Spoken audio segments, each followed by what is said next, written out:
L'anime commence avec un homme nommé Zach et une adolescente nommée Rachel Gardner piégés dans un étrange bâtiment plein de pièges, les forçant à travailler ensemble pour s'échapper. Plus tôt, Rachel était à l'hôpital pour une séance de conseil lorsqu'elle s'est réveillée soudainement dans une pièce inconnue. En explorant et en descendant les escaliers, elle a rencontré Zach tenant une faux, prêt à attaquer. À ce moment-là, Zach a permis à Rachel de fuir avant de la poursuivre. Heureusement, Rachel a réussi à échapper à l'attaque de Zach en montant à l'étage supérieur en utilisant un ascenseur. À cet étage, elle a rencontré un médecin nommé Daniel Dickens, qui prétendait être son conseiller. Confuse, Rachel l'a suivi dans l'espoir de trouver une issue. Cependant, elle a été conduite dans une salle d'opération où le comportement de Daniel est devenu sinistre, indiquant qu'il voulait les yeux de Rachel. Réalisant que Daniel n'était pas le médecin qu'elle connaissait, Rachel a tenté de s'échapper, mais il l'a facilement attrapée. Rachel a supplié de rentrer chez elle auprès de ses parents, mais Daniel a révélé qu'ils étaient décédés, provoquant une expression soudainement froide chez elle. Comme si elle n'avait plus de but dans la vie. Au deuxième étage, Zach est arrivé dans la salle d'opération et a attaqué Daniel avant qu'il ne puisse nuire à Rachel. Bien que Zach ait eu l'intention d'attaquer Rachel ensuite, il a remarqué qu'elle avait perdu sa volonté de vivre. Comme Zach ne ciblait que ceux qui voulaient vivre, il a refusé de lui faire du mal. Après avoir perdu espoir, Rachel a supplié Zach de mettre fin à sa vie, mais il était réticent. À la place, Zach s'est concentré sur la recherche d'une sortie du bâtiment. Entendant cela, Rachel a décidé d'aider Zach à condition qu'il promette de la tuer une fois qu'il serait sorti de cet endroit. Zach a alors accepté, et ils ont commencé à explorer le bâtiment. En atteignant le troisième étage, ils ont découvert de nombreuses tombes avec des énigmes critiques sur les pierres tombales. Pendant que Rachel travaillait à résoudre les énigmes, Zach en a détruit une, révélant accidentellement une porte donnant sur une pièce contenant des notes de visiteurs précédents. À ce moment-là, Rachel a trouvé des profils révélant leurs véritables identités en tant qu'Isaac Foster et Rachel Gardner, originaires d'un orphelinat illégal. Lorsque Zach lui a demandé si elle avait peur de lui, Rachel a répondu calmement qu'elle n'avait pas du tout peur. Cette réponse a rappelé à Zach une femme qui lui avait menti avant de tenter de s'échapper, ce qui l'a mis en colère. Zach a admis qu'il n'avait aucune tolérance pour la malhonnêteté et n'hésiterait pas à agir contre ceux qui le trompaient. Peu de temps après, ils ont décidé de chercher une sortie séparément. Soudain, ils ont rencontré Edward Mason, le gardien du troisième étage. Edward a salué Zach et a exprimé sa déception que les tombes qu'il avait préparées méticuleusement aient été détruites. Il a ensuite proposé de créer de nouvelles tombes pour Zach et Rachel. Pendant ce temps, Rachel est tombée sur une lettre en explorant. Edward s'est approché d'elle et a exprimé sa sympathie pour sa perte, lui offrant une mort sans douleur et un lieu de repos paisible avec ses parents. Malgré son offre, Rachel est restée ferme dans son refus, car elle avait promis à Zach de la tuer. Zach, conscient des intentions d'Edward, s'est dépêché de trouver Rachel. En la localisant, Edward a insisté pour tenir sa promesse de la tuer, se vantant de ses capacités supérieures par rapport à Zach. En même temps, Zach est intervenu pour protéger Rachel, engageant un combat avec Edward. Dans l'obscurité de la pièce, Zach a eu du mal à localiser Edward, qui avait trouvé Rachel. Cependant, Rachel a intelligemment prétendu se rendre, lui permettant d'allumer les lumières. Avec une visibilité rétablie, Zach a réussi à vaincre Edward, qui s'est retrouvé dans les tombes qu'il avait préparées plus tôt. Peu de temps après, Zach et Rachel ont continué jusqu'au 4e étage mais ont rencontré une salle bloquée par des barres de fer. Alors que Zach essayait de les briser, ils ont été accueillis par des tirs de mitrailleuses dans la pièce. Peu de temps après, Catherine Ward, qui prétendait être juge et contrôlait la pièce, a déclaré son intention de punir les pêcheurs comme Zach et Rachel. Pour éviter la punition, Catherine a demandé qu'ils suivent ses ordres. Sans autre choix, Zach et Rachel ont obéi, ce qui s'est avéré être un piège pour que Zach s'assoie dans la chaise à chocs électriques. Pour libérer Zach, Rachel devait résoudre les énigmes préparées par Catherine. En même temps, Zach endurait une douleur atroce et jurait vengeance, promettant de tuer Catherine. Pendant ce temps, Rachel a réalisé que les poupées autour d'elle déclenchaient la chaise à chocs électriques, ce qui l'a incité à les détruire rapidement. Peu de temps après que Zach ait échappé à la punition, lui et Rachel devaient toujours résoudre une autre énigme. Catherine les a ensuite dirigés vers une pièce, où elle leur a recommandé d'être plus prudents. Mais Zach l'a ignoré, ce qui les a conduits, lui et Rachel, dans une pièce remplie de pièges à gaz empoisonnés. Avec seulement un masque de protection disponible, Rachel et Zach ont dû se relayer pour l'utiliser tout en cherchant une issue. Bien que Rachel ait résolu l'énigme comme on lui avait dit, étrangement, cela n'a fait qu'augmenter la quantité de gaz toxique dans la pièce. Catherine a alors dit qu'il pouvait arrêter le gaz toxique en trouvant la clé pour sortir de la pièce. Malheureusement, Zach avait déjà endommagé la clé avant qu'elle ne puisse être utilisée, et comme le temps imparti était écoulé. Catherine a finalement imposé une punition en libérant un gaz plus dangereux pour tuer Zach et Rachel immédiatement. Dans une situation désespérée, Rachel, se souvenant que le gaz toxique était hautement inflammable, a intentionnellement utilisé une batterie pour créer une explosion.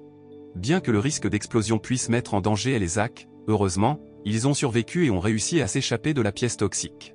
Après avoir quitté l'endroit, ils ont tous deux décidé de faire une pause jusqu'à ce qu'ils se sentent mieux après avoir respiré le gaz dangereux. Pendant que Zach dormait, il a rêvé de ces moments difficiles à l'orphelinat. Là, lui et les autres enfants étaient ignorés jusqu'à ce qu'ils décèdent. Zach avait même été chargé par le propriétaire d'enterrer tous les enfants décédés. À d'autres moments, Zach était trempé par la pluie, mais ses parents adoptifs étaient confortablement à l'intérieur, indifférents à sa condition. Cela a fait comprendre à Zach que ses parents adoptifs ne le considéraient pas comme une personne, mais plutôt comme un outil qu'ils pouvaient utiliser comme bon leur semblait.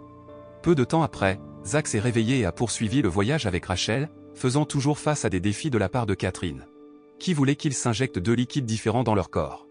Ils devaient être prudents car l'un des liquides était toxique. À ce moment-là, Zach, désireux de surmonter rapidement les obstacles, a décidé d'injecter les 2 fluides, ce qui a fait ouvrir la porte de la pièce. Malheureusement, le poison a fait perdre le contrôle à Zach, surtout quand il se souvenait de son passé douloureux de mauvais traitements par ses parents adoptifs, ce qui l'a amené à les tuer. Juste avant de perdre complètement le contrôle, il a demandé à Rachel de ne pas le laisser lui faire de mal car il avait promis de la tuer une fois qu'il serait sorti du bâtiment. Entendant cela, Rachel s'est immédiatement enfuie de Zach, qui commençait à perdre le contrôle.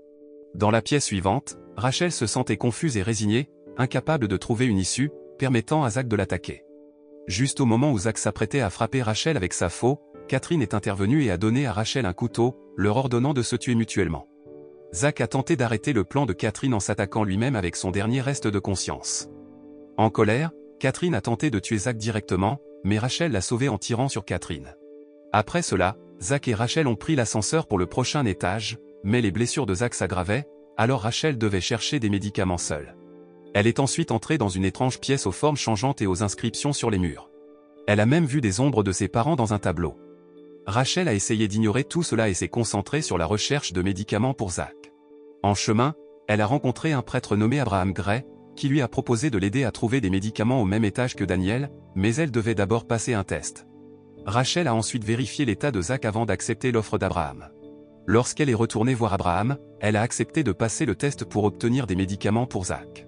Ils sont tous les deux descendus à l'étage de Catherine, où Rachel a affronté de nombreux corps morts vivants qui la poursuivaient. Elle s'est rapidement rendue à la salle de contrôle et a utilisé des pièges pour s'en débarrasser. Après avoir nettoyé l'étage de Catherine, Abraham et Rachel se sont dirigés là où se trouvait Édouard. À cet étage, Rachel a rencontré l'esprit d'Édouard, ce qui l'a mise en colère car elle devait affronter des morts sur chaque étage. À ce moment-là, Abraham a mentionné qu'Édouard était un bon garçon et serait contrarié s'il savait que ses tombes étaient détruites, mais les gens enterrés étaient plus pitoyables. Peu de temps après, Rachel a dû affronter un autre test. Alors elle a essayé de surmonter tous les obstacles pour atteindre rapidement le rez-de-chaussée et obtenir les médicaments là où se trouvait Daniel. Abraham a ensuite dit à Rachel que Daniel était un médecin organisé qui gardait tous les médicaments correctement. Avant de prendre les médicaments, Rachel a demandé la permission d'aller au rez-de-chaussée pour récupérer quelque chose, et Abraham n'a pas objecté à sa demande. Lorsque Rachel est arrivée à l'étage de Daniel, elle a senti que quelque chose n'allait pas car Daniel était parti et les médicaments dans l'entrepôt avaient disparu. Incapable de trouver quoi que ce soit, Rachel est descendue au rez-de-chaussée où Zach avait été auparavant. D'autre part, Zach a une fois de plus rêvé de son passé, où il vivait sans foyer et était pris en charge par un vieil homme aveugle. Malheureusement, le vieil homme a été tué par une bande de voyous, alors Zach a décidé de se venger, ce qui l'a conduit à perdre progressivement son humanité. Lorsque Zach s'est réveillé de son rêve, Daniel était déjà sur le sol, offrant de soigner ses blessures si Zach lui remettait Rachel. Zach a refusé et a ignoré tout ce que le médecin disait. Alors que Rachel est arrivée au rez-de-chaussée, elle a rapidement pris un couteau dans la chambre de Zach et est remontée en vitesse pour le retrouver. Cependant, il était déjà parti, laissant Rachel confuse. Pendant ce temps, Abraham, qui avait vu le côté égoïste de Rachel, a décidé de la juger. Rachel a été surprise par la décision du prêtre, surtout quand elle a soudainement rencontré un serpent géant sur le point de l'attaquer. Elle s'est précipitée pour l'éviter, et étrangement, lorsqu'elle a rencontré Zach dans le couloir, le serpent a disparu. À ce moment-là, Rachel s'est excusée auprès de Zach de ne pas avoir apporté les médicaments, mais cela ne le dérangeait pas car il avait appris que Daniel les avait tous pris. Zach a alors demandé son couteau, que Rachel lui a montré, apaisant son esprit. Après un certain temps, ils ont de nouveau rencontré le serpent géant qui les attaquait. Zach a dû se battre malgré ses blessures qui s'aggravaient. Juste avant de s'évanouir, il a donné son couteau à Rachel, qui s'est précipitée pour trouver Daniel et obtenir des médicaments pour Zach. Malheureusement, elle s'est retrouvée piégée dans des illusions à plusieurs reprises, vivant des événements étranges. Heureusement, Elle avait le couteau de Zach et l'a utilisé pour surmonter les obstacles. Pendant sa recherche, Rachel a de nouveau rencontré Abraham, qui a admis avoir sécurisé les médicaments pour qu'elle ne puisse pas soigner Zach, croyant qu'elle avait commis des péchés, y compris tuer Édouard. Après avoir entendu le témoignage d'Édouard, Rachel a subi des châtiments comme la pendaison et le bûcher en tant que sorcière. Même si Rachel a tenté de réfuter les accusations, Abraham semblait indifférent car il se considérait comme Dieu ayant le droit de juger les autres. Au milieu du châtiment, Rachel continuait de s'inquiéter de l'état de Zach, et étrangement, cela l'a libérée de l'influence d'Abraham et elle a réalisé que toutes les bizarreries se déroulant là-bas n'étaient que des illusions. Abraham ne pouvait pas juger Rachel et a dû se conformer à sa demande pour obtenir les médicaments. Après avoir rassemblé tous les médicaments nécessaires, Rachel est retournée vers Zach pour soigner ses blessures et se reposer avant de poursuivre leur voyage pour trouver ensemble un moyen de sortir. Alors que Rachel était dans l'ascenseur, elle a été submergée par de sombres souvenirs, alors elle les a gardés pour elle, ne disant rien à Zach. En arrivant à l'étage suivant, Rachel a été surprise de trouver un endroit ressemblant à chez elle. Juste avant que Zach n'entre dans une pièce, Rachel, craignant que son secret ne soit découvert, lui a supplié de la tuer immédiatement. Zach était confus face au comportement de Rachel jusqu'à ce qu'elle s'évanouisse soudainement. Pendant ce temps, Daniel s'est faufilé dans la zone et a enfermé Rachel dans une pièce dans le cadre de son plan maléfique contre elle. Daniel était satisfait car son plan allait se dérouler sans accroc, surtout qu'il contrôlait l'étage, ce qui rendait facile la séparation de Zach et Rachel. Alors que Zach naviguait à travers l'étage rempli de pièges pour trouver Rachel, Abraham est intervenu juste au moment où Zach était sur le point de tomber dans un piège. Abraham a laissé Zach continuer, curieux de ses actions pour sauver Rachel. Dans une pièce, Zach a regardé un reportage sur la découverte des corps des parents de Rachel, avec Rachel retrouvée saine et sauve mais confuse sur ce qui s'était passé. Daniel a également vu le reportage et a interrogé Rachel sur les événements. Rachel a ensuite raconté son passé, voulant garder un chien mais n'ayant jamais pu exprimer son désir car ses parents se disputaient toujours. Un jour, elle a été témoin de la violente dispute de ses parents, ce qui a conduit son père à poignarder sa mère. Rachel a alors utilisé le pistolet caché de sa mère pour arrêter son père en le blessant, ce qui lui a valu d'être étiqueté comme mentalement instable. Avec ses secrets exposés, Rachel a décidé de tuer quiconque entrerait dans sa chambre, y compris Zach. Cela a rendu Daniel heureux car c'était la situation qu'il avait toujours voulu. Malheureusement, Daniel ne pouvait pas lire dans l'esprit de Rachel, alors quand il a pointé son arme sur Zach, elle a tiré sur Daniel avant de diriger son pistolet vers Zach. Sentant que Rachel avait agi étrangement, Zach l'a rapidement maîtrisé pour arrêter son comportement étrange. Rachel a enfin réalisé qu'ils n'avaient pas atteint leur objectif de s'échapper du bâtiment. Ils sont montés à un étage supérieur pour chercher une sortie mais sont retournés à l'étage d'Abraham. Là, ils ont brisé une vitre colorée et ont trouvé un long escalier qui semblait mener à la porte de sortie. Alors qu'ils montaient, une explosion causée par Abraham a secoué le bâtiment. Il avait installé des barres de fer pour les piéger à l'intérieur. Ne voulant pas abandonner, Zach a utilisé sa faux pour briser les barres et poursuivre leur voyage. Malheureusement, Daniel, qui était toujours vivant, a soudainement tiré sur Rachel par derrière, et alors que sa conscience commençait à s'effacer. Elle a demandé à Zach de ne pas se blâmer si leur promesse ne pouvait être tenue. Peu de temps après, Abraham est venu arrêter Daniel et a donné à Zach la chance de quitter le bâtiment en emportant Rachel, maintenant inconsciente. À la fin de l'anime, on montre que Zach est arrêté par la police. Tandis que Rachel subit un traitement prolongé jusqu'à ce que Zach et Rachel finissent par tenir leur promesse de se retrouver et de s'envoler ensemble. La leçon morale de l'histoire, si vous ne savez pas où vous allez, suivez simplement la personne avec une faux et espérez le meilleur. Mais souvenez-vous, si vous promettez de vous échapper ensemble, assurez-vous d'emporter des médicaments supplémentaires pour des attaques de serpents inattendues.